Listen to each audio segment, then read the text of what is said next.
राधे राधे। श्री हरिदास, श्री कुंज बिहारी। कैसे हैं आप सभी लोग? आई होप कान्हा जी की कृपा से आप सभी लोग अच्छे होंगे और स्वस्थ होंगे। माघ मास महात्म्य अध्याय 13। पुल सत्य जी से कहते हैं राजन दिलीप कि आपने मुझे बताया कि लक्ष्मी जी का क्षीर सागर से प्रकट हुई थी, किंतु आपने ये भी बताया कि भृगु की पत्नी खयाति के गर्भ से उन्होंने जन्म को ग्रहण किया था। तो मैं आपसे और भी उनके बारे में इतिहास को सुनना चाहता हूँ, तो कृपया करके आप मुझे उनका सविस्तार से वर्णन कीजिए और मैं पुराणों को इतिहास को सुनने के लिए उद्गत हूँ। मुझ पर कृपा करके आप बताइए कि सती का देह त्याग और दक्ष के यज्ञ का विध्वंस किस प्रकार से हुआ था। मैं पुराणों को सुनने की इच्छा रखता हूँ।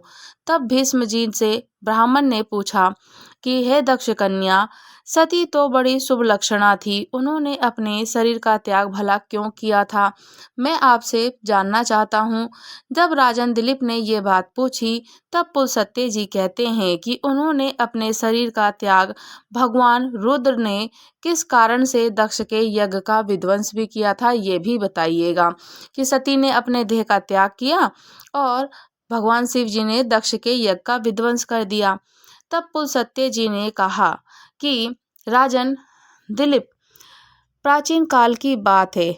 दक्ष ने गंगा जी के द्वार में यज्ञ किया और उसमें देवता, असुर, पितर, महर्षि सब बड़ी प्रसन्नता के साथ पधारे थे। इंद्र सहित सभी देवता, नाग, यक्ष, गरुण, लताएं, औषधि, कश्यप, भगवान अत्रि, मैं, पुलसत्य यानी कि पुलहा, अत्रि, प्रचेता और होता, अधर्व, उधाता और ब्रह्मा के इन चारों के द्वारा अंगिरा, महातपस्वी वशिष्ठ भी वहीं यज्ञ में उपस्थित हुए। वहां सब ओर से बराबर वेदी बनाकर उसके ऊपर चाहुत्र की स्थापना की गई थी और यज्ञ में महर्षि वशिष्ठ होता थे। वशिष्ठ जी होता करा उन्होंने, अंगिरा, अर्धवर्यु, बृहस्पति, उधाता, नारद जी ब्रह्मा हुए। जब यज्ञ कर्म आरंभ हुआ और अग्नि में हवन होने लगा, उस समय देवताओं के आने का क्रम जारी ही रहा। तो जब कर्म जारी रहा, आते रहे, सभी देवतागण आते रहे, स्थावर और जंगम सभी प्रकार के प्राणी वहां उपस्थित होते रहे। धीरे धीरे करके सभी लोग आए। इसी समय ब्रह्मा जी अपने पुत्रों के साथ यज्ञ में सभासद प्रस्तुत, वहीं पर साक्षात भगवान विष्णु नारायण जी की भी यज्ञ की रक्षा करने के लिए पधार उठे थे। वहां भगवान विष्णु भी अपनी सभी कन्याओं के साथ, अपनी सेनाओं के साथ में, सभी अपने पुत्रों के साथ में, समस्त देवी देवता गण वहां पधारते रहे दक्ष के यज्ञ में। जब भगवान विष्णु जी यज्ञ की रक्षा के लिए वहां पधारे, तो 8 वसु, 12 आदित्य, दोनों अश्वनी कुमार, 49 मेरुदंड, 14 मनु, वहां सभी लोग आ गए थे। इस प्रकार यज्ञ होने लगा, अग्नि में आहुति पड़ने लगी। वहां भक्ष्य भोज्य सामग्री का बहुत ही सुंदर और भारी ठाट बाट था। ऐश्वर्य की प्रकाष्ठा दिखाई दे रही थी। चारों ओर से दक्ष योजन भूमि यज्ञ के समारोह से पूर्ण थी। वहां एक विशाल वेदी बनाई भी गई थी, जहां सब लोग इकट्ठे होकर के शुभ लक्ष्मण सती ने इन सारे आयोजनों को देखा और यज्ञ में आए हुए इंद्र आदि संपूर्ण देवताओं को लक्ष्य किया। इसके बाद वे अपने पिता से विनय युक्त वचन बोलती हैं। सती ने कहा कि पिताजी, दक्ष की कन्या ने अपने पिताजी से पूछा कि पिताजी, आपके यज्ञ में समस्त संपूर्ण देवता और ऋषि पधारे हैं, समस्त देवता गण हैं यहाँ और सभी इंद्रियां, सभी सब कोई है, किंतु देवराज इंद्र अपनी धर्म पत्नी सची के साथ ऐरावत पर चढ़कर आए हैं और पापियों का दमन करने वाले धर्मात्माओं के रक्षक परम धर्मिष्ठ यमराज भी यहीं पर अपनी पत्नी के साथ धुमोड़िक के साथ दृष्टिगोचर हो रहे हैं, दिख रहे हैं। अपनी पत्नी के साथ सभी लोग यहाँ हैं। जल जंतुओं के स्वामी वरुण देव अपनी पत्नी गौरी के साथ हैं, यज्ञ मंडप में सुशोभित हैं। यक्षों के राजा कुबेर भी अपनी पत्नी के साथ यहीं पर आए हैं। देवताओं के मुख्य स्वरूप अग्निदेव भी यज्ञ मंडप में पदार्पण कर रहे हैं। वायु देवता अपने 49 गण के साथ, लोक पावन सूर्यदेव अपनी भार्य संज्ञा के साथ पधारे हैं। तो महान यशस्वी चंद्रमा भी अपनी सहपत्नी के साथ ही आए हैं। आठों वसु, दोनों अश्वनी कुमार भी उपस्थित हैं। इनके सिवा सभी वृक्ष, वनस्पति, गंधर्व, अप्सराएं, विद्याधर, भूतों के समुदाय, बेताल, यक्ष, राक्षस, भयंकर कर्म करने वाले पिशाच, दूसरे दूसरे अन्य प्राणी सभी जीव यहाँ मौजूद हैं। किंतु भगवान कश्यप शिष्यों सहित अपने वशिष्ठ जी, पुलस्त्य जी, पुलहा जी, सनक आदि महर्षि, भूमंडल के समस्त पुण्य आत्मा, राजा, ऋषि यहाँ पधारे हैं। अधिक क्या ही कहूँ मैं। ब्रह्मा जी को बनाई हुई सारी सृष्टि यहाँ आ पहुँची है। ये हमारी सारी बहनें भी हैं यहीं, और भांजे भी हैं, बहनोई भी हैं। ये सब के सब अपनी अपनी पत्नी के साथ, पुत्र के साथ, बंधु बांधवों के साथ यहाँ उपस्थित हुए हैं। तो आपने दान मान आदि के द्वारा इनका सब यथावत सत्कार भी किया। केवल मेरे पति भगवान शंकर जी को इस यज्ञ मंडप में नहीं पधारे हैं, तो उनके बिना ये सारा आयोजन मुझे सूना सा ही जान पड़ रहा है। मैं समझती हूँ कि आपने मेरे पति को निमंत्रित नहीं किया है। निश्चित ही आप उन्हें भूल गए हैं। इसका क्या कारण है? मुझे सब कुछ बताइए। तब पुलस्त्य जी कहते हैं कि प्रजापति दक्ष ने सती के वचन सुने, तो सती ने उन्हें प्राणों से भी बढ़कर प्रिय थी। सती अपने पिता को बहुत प्रिय थी। उन्होंने पति के स्नेह में डूबी हुई परम सौभाग्यवती पतिव्रता सती को गोद में बिठा लिया और गंभीर होकर के कहा, बेटी सती सुनो, जिस कारण से आज मैंने तुम्हारे पति को निमंत्रण नहीं दिया है और उनको नहीं बुलाया है, वह सब ठीक ठीक बताता हूँ।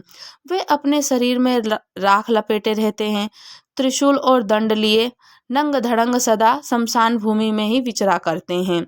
व्याघ्र का चम्र पहनते हैं, हाथी का चमड़ा ओढ़ते हैं, कंधे पर नरमुंडों की माला, हाथों में खटवांग होई, और यही उनके सब आभूषण हैं। वे नागराज वासुकों को यज्ञोपवीत के रूप में धारण भी करते हैं और इसी रूप में वे सदा इस पृथ्वी पर भ्रमण करते हैं। इसके सिवा और भी अधिक से घृणित कार्य तुम्हारे पति देवता करते रहते हैं, जो कि ये सब मुझे पसंद नहीं है। ये सब मेरे लिए बड़ी लज्जा की बात है। भला इन देवताओं के निकट वह उस अभद्र वेश में कैसे बैठ सकता है? जैसे उनका वस्त्र वैसे पहनकर वह यज्ञ मंडप में अनायोग्य नहीं है। तो बेटी, इन्हीं दोषों के कारण, लोक लज्जा के भय से मैंने उन्हें नहीं बुलाया है। जब यज्ञ समाप्त हो जाएगा तब तुम्हारे पति को ले आऊंगा और त्रिलोकी में सबसे बढ़ चढ़कर उनकी पूजा करूंगा। तो साथ ही तुम्हारा भी ये सत्कार कर दूंगा मैं। इसलिए तुम्हें गोद में बिठा करके मैं सब कुछ बता रहा हूँ, और खेद है कि क्रोध नहीं करना चाहिए तुम्हें, और मैं तुम्हें सब कुछ सत्य सत्य बता चुका हूँ, तो तुम किंतु क्रोध मत करना। तब प्रजापति दक्ष के ऐसा वचन सुनकर सती को बड़ा ही आश्चर्य हुआ और शोक हुआ। उनकी आंखें क्रोध से लाल हो गईं। वे अपने पिता की निंदा करती हुई, उनके पति की निंदा से सुनती हुई, जब उनके पिता ने अपने उन दामाद की उनके पति की निंदा करी, तो भगवान शंकर ही संपूर्ण जगत के स्वामी हैं। उनके आंखों में लाल इतना क्रोध प्रकट हो गया। सती कहने लगी कि वो संपूर्ण जगत के स्वामी हैं, वे ही सबसे श्रेष्ठ माने जाते हैं। समस्त देवताओं को जो उत्तम स्थान प्राप्त होता है, ये सब परम बुद्धिमान महादेव जी के ही दिए हुए हैं। भगवान शिव में जितने गुण हैं, उनका पूर्णतः वर्णन करने में ब्रह्मा जी की कहते हैं कि ब्रह्मा जी की जिला भी समर्थ नहीं कर सकते। वही सबके धाता, धारण करने वाले, सबके विधाता, सबको दिशाओं के पालक भगवान रुद्र महादेव ही हैं, और प्रसाद से इंद्र को स्वर्ग का आधिपत्य प्राप्त कर दिया। भगवान शंकर जी ने ही इंद्र को स्वर्ग प्राप्त किया है। यदि रुद्रदेव में देवदत्त हैं, यदि वे सर्वत्र व्यापक हैं, कल्याण स्वरूप हैं, तो इस सत्य के प्रभाव से शंकर जी आपके यज्ञ का विध्वंस कर डालेंगे। इतना कहकर सती योगस्थ होकर उन्होंने ध्यान लगाया और अपने ही शरीर से हुई प्रकट अग्नि के द्वारा अपने आप को भस्म कर दिया। उस समय देवता, असुर, नाग, गंधर्व, गुहाक ये क्या हुआ सब कहते रह गए। ये क्यों हुआ, क्या हुआ कहते रहे और किंतु क्रोध में भरी हुई सती ने गंगा जी के तट पर अपने देह को त्याग दिया। गंगा जी के पश्चिम तट पर वह स्थान आज भी सोनक तीर्थ के नाम से प्रसिद्ध है। भगवान रुद्रदेव ने जब यह समाचार सुना कि उनकी पत्नी मृत्यु से उन्हें बड़ा दुख हुआ, और उन्होंने अपना आत्मदाह कर लिया है, अपने आप को अग्नि में दे दिया है, तो महादेव जी के क्रोध का कोई सीमा ना रही। उनके मन में समस्त देवताओं को देखते देखते उनको नष्ट कर डालने का विचार उत्पन्न हुआ। फिर तो उन्होंने दक्ष के यज्ञ का विनाश करने के लिए करोड़ों गण अपने गणों को आज्ञा दे दी। उनमें विनायक संबंधी ग्रह, भूत, प्रेत, पिशाच सब कोई थे और सब के सब वहां पहुंच गए। डप में पहुंचकर उन्होंने सब देवताओं को परास्त किया। उन्होंने वहां से यज्ञ को तहस नहस कर डाला। यज्ञ नष्ट हो जाने से दक्ष का सारा उत्साह जो है वो जाता रहा, सब विध्वंस हो गया। वो उद्गोत शून्य होकर देवादिदेव पिनाकधारी भगवान शिव जी के पास से डरते डरते गए और बोले कि हे देव, मैं आपके प्रभाव को नहीं जानता था। आप देवताओं के प्रभु हैं, ईश्वर हैं, इस जगत के अधीश्वर भी हैं और आपने संपूर्ण देवताओं को जीत लिया। अब मुझ पर कृपा कीजिए और अपने सब गणों को लौटाइए, मुझे क्षमा कर दीजिए। दक्ष प्रजापति जी ने भगवान शंकर जी की शरण में जाकर जब इस प्रकार उनकी स्तुति और आराधना की, तब भगवान ने कहा कि हे प्रजापति, मैंने तुम्हें यज्ञ का पूरा पूरा फल दे दिया। तुम अपनी संपूर्ण कामनाओं की सिद्धि के लिए यज्ञ का उत्तम फल प्राप्त करोगे। भगवान के ऐसा कहने पर दक्ष ने उन्हें प्रणाम किया और सब गणों को देखते देखते उनके निवास स्थान को ही चले गए। कहते हैं कि उस समय भगवान शिव अपनी पत्नी के वियोग से गंगा जी के द्वार में ही जाकर रहने लगे। हाय मेरी प्रिय कहाँ चली गई, हाय मेरी पत्नी कहाँ चली गई। ये तो महादेव की लीला थी। इस प्रकार कहते हुए वे सदा सती के चिंतन में ही लगे रहते। इसके पश्चात एक दिन देव ऋषि नारद महादेव जी के समीप आए और इस प्रकार से बोले कि हे देवेश्वर, आपकी पत्नी सती देवी, जो आपको प्राणों के समान प्रिय थी, देह त्याग के पश्चात इस समय हिमवान की कन्या होकर प्रकट हुई है और मैना के गर्भ से उनका आविर्भाव हुआ है, उनका प्रादुर्भाव हो चुका है। वे लोगों के तात्विक अर्थ को जानने वाली थीं। उन्होंने इस समय दूसरा शरीर धारण कर लिया है। नारद जी की बात सुनकर महादेव जी ने ध्यानस्थ होकर देखा तो सती अवतार ले चुकी थीं। इससे उन्होंने अपने को कृतज्ञ माना और स्वस्थ होकर उन्होंने ध्यान मग्न किया। फिर जब पार्वती देवी यौवन अवस्था को प्राप्त हुई, तब शिव जी ने उनके साथ विवाह किया। तो बोलते हैं कि पूर्व काल में जिस प्रकार दक्ष के यज्ञ का नष्ट हुआ था, उसका इस रूप में मैंने तुमसे वर्णन किया। अब आगे सुनने की क्या इच्छा रखते हो वो भी मुझे बताओ।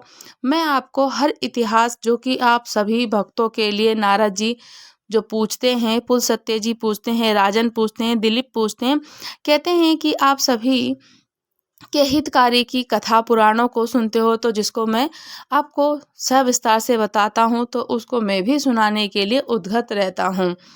देवता, दानव, गंधर्व, नाग और राक्षसों की उत्पत्ति का वर्णन भी सुनो।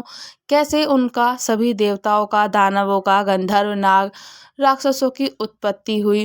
तब पुलस्त्य जी ने कहा कि हे गुरुदेव, देवता, दानव, नाग, गंधर्व, राक्षसों की उत्पत्ति मुझे आप सविस्तार से वर्णन कीजिए, मैं सुनने के लिए उत्सुक हूँ।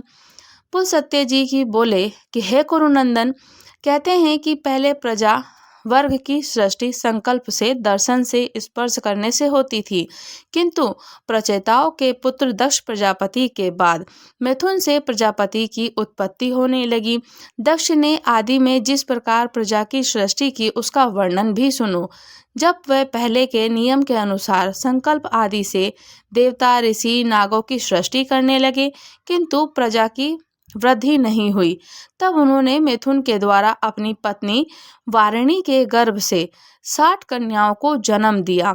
उनमें से उन्होंने 10 धर्म को, 13 कश्यप को, 27 कन्या चंद्रमा को और 4 अरिष्टनेमि को, 2 भृगु को पुत्र को, 2 बुद्धिमान, 2 जो कि बुद्धिमान, 2 कृशाश्व को, 2 महर्षि को और 2 अंगिरा को। इन सब से अपनी बेटियों का, 60 बेटियों का इस प्रकार से सबसे विवाह करा दिया। तब वह सब देवता की जननी हुई। जब उनकी 60 बेटियां हुई, 60 बेटियों को जगह जगह उन्होंने जैसे कि 27 चंद्रमा को, 4 अरिष्टनेमि को, 13 कश्यप को, 10 धर्म को जन्म उनसे विवाह करा दिया और जब विवाह कराया तो सभी देवी देवताओं की उत्पत्ति हुई और उनकी वो जननी बनी। उनके वंश विस्तार का आरंभ से ही वर्णन करता हूँ, तो ध्यान पूर्वक से सुनना। और बड़ा ही मैं उत्सुक हूँ तुम्हें सुनाने के लिए। जो भगवान ने सुनाया था, कहा था, वो मैं तुम्हें बताता हूँ। अस्तिथि, वसु, जाम्भी, लंभा, भानु, मरुतत्वी, संकल्पा, मुहूर्ता, साध्या और विश्वा, ये 10 धर्म की पत्नी बताई जाती हैं। इनके पुत्र के नाम भी सुनो। विश्वा के गर्भ से विश्वदेव हुए। संध्या ने साध्य नामक देवताओं को जन्म दिया। मेरुतत्वी से मेरुवान नामक की देवी उत्पत्ति हुई। वसु के पुत्र 8 वायु, जो कि वसु के पुत्र 8 थे तो वसु कहलाए वो सारे के सारे। भानु से भानु और मुहूर्त से मुहूर्ती भामिनी देवी उत्पन्न हुई।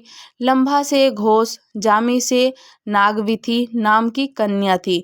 अरुंधति के गर्भ से पृथ्वी पर होने वाले समस्त प्राणी उत्पन्न हुए।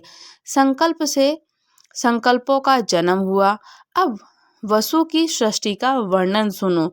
जो देवगण अत्यंत प्रकाशमान और संपूर्ण दिशाओं में व्यापक हैं, वह वसु कहलाते हैं। उनके नाम सुनो, जैसे कि ध्रुव, सोम, धर, अनिल, नल, अनल, प्रत्युष, प्रभास, ये 8 वसु हैं। आपके 4 पुत्र हैं, शांत, वितंड, सांब, मुनिव।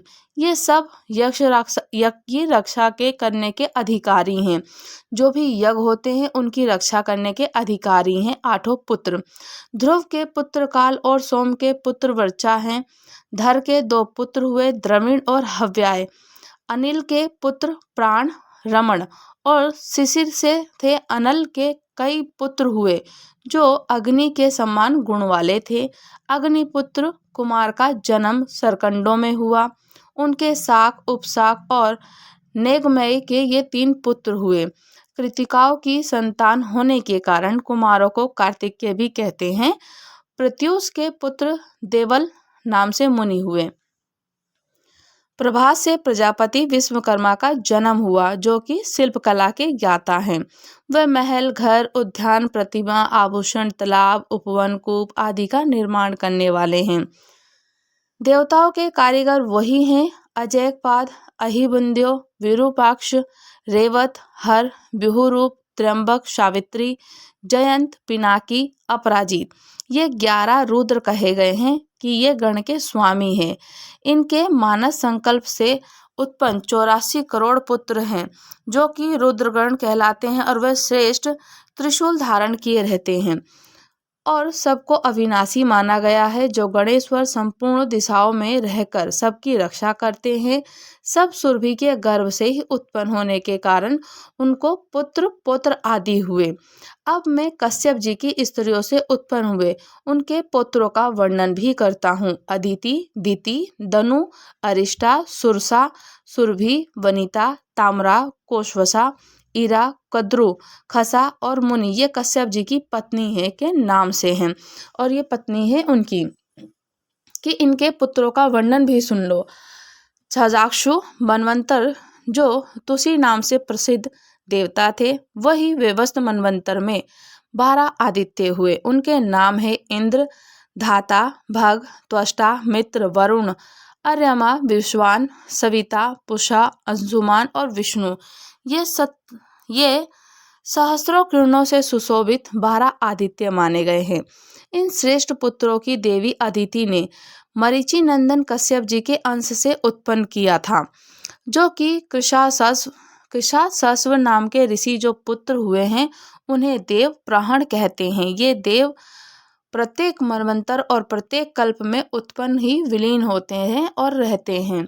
हमारे सुनने में आया है कि दिति ने कश्यप जी से 2 पुत्र प्राप्त किए, जिनके नाम थे हिरण्यकशिपु और हिरण्याक्ष।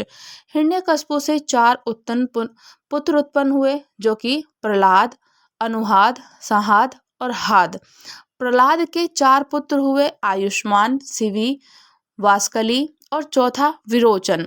विरोचन को बलि नामक पुत्र की प्राप्ति हुई। बलि के 100 पुत्र हुए, उनमें बाण ज्येष्ठा था। गुणों में वह सबसे बड़ा चढ़ा था और बाण के 1000 बाहें थीं। वह सब प्रकार के अस्त्र चलाने की कला में भी पूरा प्रवीण था। त्रिशूलधारी भगवान शंकर उसकी तपस्या से संतुष्ट होकर उसके नगर में निवास करते थे। बाणासुर को महाकाल की पदवी और साक्षात पिनाकपाणी भगवान शिव जी की समानता के प्राप्त हुई थी। महादेव जी का सहचर हुआ था। हिरण्याक्ष के उलूक, शकुनी, भूत संतानपान और महाभीम ये 4 पुत्र थे। इनसे 27 करोड़ पुत्र पौत्रों का विस्तार हुआ। वे सभी महाबली, अनेक रूपधारी, अत्यंत तेजस्वी। धनु ने कश्यप जी से 100 पुत्र प्राप्त किए। वे सभी वरदान पाकर उन्मत्त थे और उन्होंने सबसे ज्येष्ठ, अधिक बलवान प्रवचिति थी। और धनु ने शेष पुत्रों से जन्म सरभानु, वर्षवर्पा आदि से, सर्वभानु से सुप्रभा से, पुलोमा नामक दानव से सची नाम की कन्या हुई। मप की 3 कन्याएं थी, उपदानवी, मंदोदरी, कुहू। वृषप्रभा के 2 कन्याएं थी, सुंदरी, शर्मिष्ठा। चंद्रा वैश्वनस के पुत्रियां थी, पुलोमा, कालका। ये दोनों ही बड़ी शक्तिशाली और अधिक संतानों की जननी थीं।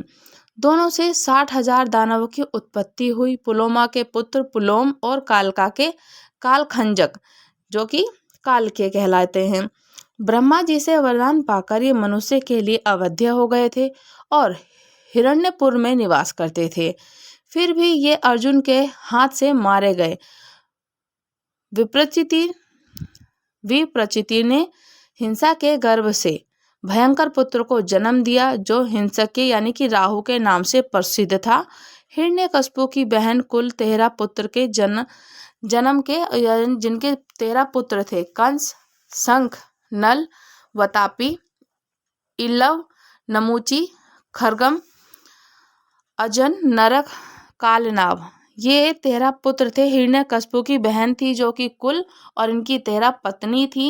इन्हें 13 पुत्र थे जिनके नाम है कंस, शंख, नल, वतापी, इलव, नमूची, खरसम, अंजन, नरक, कालनाभ, परमाणु, कल्पवीर्य और धनुवंशवर्धन। संहाद दैत्य के वंश में निवात कवच का जन्म हुआ और वह गंधर्व, नाग, राक्षस, संपूर्ण प्राणियों के लिए अवध्य थे। परंतु वरवर अर्जुन संग्राम भूमि में उन्हें भी बलपूर्वक मार डाला था। ताम्रा ने कश्यप जी के वीर्य से 6 कन्याओं को जन्म दिया, जिनके नाम है सखी, सुकी, स्पेनी, भासी, सुशी, गृधिका और सुचि। सुकी ने शुक और उल्लू नाम वाले पक्षियों को उत्पन्न किया। स्पेन ने स्पेन यानी कि बाज और भासी ने कुर नाम के पक्षियों को जन्म दिया। घृति से गृध यानी सुघृधि से कबूतर उत्पन्न हुए। सुचि ने हंस, सारस, कारण और पल्लव नाम के पक्षियों को जन्म दिया। यह ताम्रा के वंश का वर्णन हुआ। अब विनीता की संतानों का वर्णन सुनो। पक्षियों में श्रेष्ठ गरुण, अरुण विनीता के पुत्र। उनके एक सौदामिनी नाम की कन्या भी थी, जो कि वे आकार में चमकती दिखाई देती थी। अरुण के 2 पुत्र हुए, संपाति और जटायु। संपाति के पुत्रों का नाम भ्रमु, शीघ्र, इसमें शीघ्र विख्यात हुआ। जटायु के भी 2 पुत्र थे, जो कि कणिकार और सतगामी। ये दोनों ही प्रसिद्ध थे और पक्षियों के असंख्य पुत्र पौत्र हो गए थे। सुरसागर के गर्भ से 1000 संप की उत्पत्ति हुई। उत्तम व्रत का पालन करने वाली कद्रु ने 1000 मस्तक वालों के 1 सहस्त्र नागों को पुत्र के रूप में प्राप्त कर लिया। उनमें से 26 नाग प्रधान विख्यात हैं, जो कि शेष, वासुकी, कारकोटक, शंख, ऐरावत, कंबल, धनंजय, महानील, पद, अश्वतर, तक्षक, ऐलापत्र, महापद, धृष्टरात, बलाक, शंखपाल, महाशंख, पुष्पदंत, शुभावन, शंखरोमा, नहुष, रमण, पाणिनि, कपिल, दुर्गम, पतंजलि मुख सबके पुत्र पौत्रों की संख्या अनंत नहीं है। उनकी कोई गिनती ही नहीं, इतने सारे पुत्र हुए। इनमें से अधिकांश नाग पूर्व काल में राजा जन्मेजय मंडप में जला दिए गए थे। क्रोधवशा ने अपने ही नामक क्रोधवंशज्ञ राक्षस समूह को उत्पन्न किया। उनको बड़ी बड़ी यानी कि बड़ी बड़ी दांत थी। उनमें से 10 लाख क्रोधवश भीमसेन के हाथ से मारे गए। सुरभि ने कश्यप जी के अंश से रुद्रगण, गाय, भैंस, सुंदरी और सुंदरी स्त्रियों को भी जन्म दिया। मनु से मनुओं का समुदाय अप्सराएं प्रकट हुई। अरिष्टा ने बहुत से किन्नरों और गंधर्वों के जन्म को दिया। इरा से तृण, वृक्ष, लताएं, झाड़ियां, इन सब की उत्पत्ति हुई। खसा ने करोड़ों राक्षसों को यज्ञों का जन्म दिया। भीष्म जी कहते हैं कि ये सैकड़ों और हजारों कोटियों कश्यप जी की संतानों की ही है, जो कि ये स्वरोचिक मनवंतर की सृष्टि बताई गई है। सबसे पीछे दिति ने कश्यप जी से 49 मेरुदंड को उत्पन्न किया, जो सबके सब धर्म के दाता और देवताओं के प्रिय हैं। ये सभी लोग इस प्रकार से इनका दानव, गंधर्व, अप्सराएं और राक्षसों की उत्पत्ति हुई। ये सृष्टि का कर्म है, जो कि सृष्टि इस प्रकार से चल रही है। और माघ मास में कथा को श्रवण करना, पुराणों को पढ़ना, होम करना, जप करना, तप करना, हवन करना, जागरण करना, भगवान विष्णु जी को स्नान कराना, उनको तिल तर्पण करना, तिल का सेवन करना। तिल से स्नान करने से हमें अनंत अनंत पुण्य फल की प्राप्ति मिलती है। माघ मास महात्म्यम अध्याय 13 समाप्त हुआ। राधे राधे। श्री हरिदास श्री कुंज बिहारी। अगर आप लोग हमारे चैनल पर नए हैं तो चैनल को लाइक, शेयर, सब्सक्राइब करना बिल्कुल भी ना भूलें और मुझे कमेंट्स करके जरूर बताइएगा कि आपको कथा कैसी लगी। राधे राधे। श्री हरिदास श्री कुंज बिहारी।